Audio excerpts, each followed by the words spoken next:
This is the Pythagorean theorem with three variables. Is this a function or not?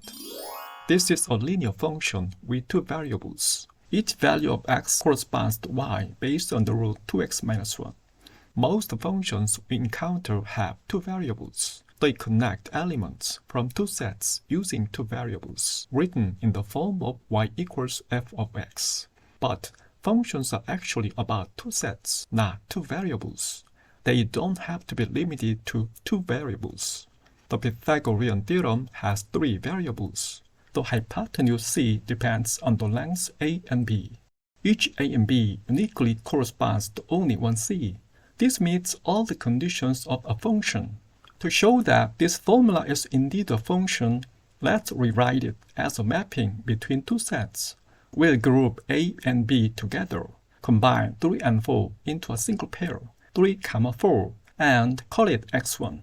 Repeat this process for other values as well. Each distinct pair becomes a unique x value. Now, let's call these values set x and the corresponding values set y. The relation among a, b, and c becomes now the relation between set x and set y. Each element in x maps to exactly one element in y, perfectly meeting the definition of a function. So, the Pythagorean theorem is a function. The function is expressed like this. Since c must be positive, there is no minus sign on the right. It's a multivariable function with two inputs. Even with multiple variables, as long as it can be expressed as a one-to-one correspondence between two sets, it's a function.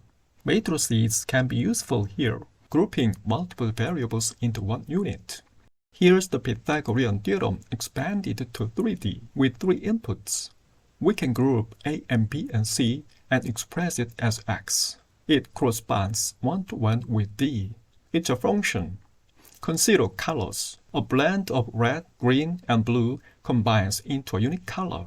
If we group R, G, and B together as T and call the color C, we have a function mapping T to C. This is the color chart.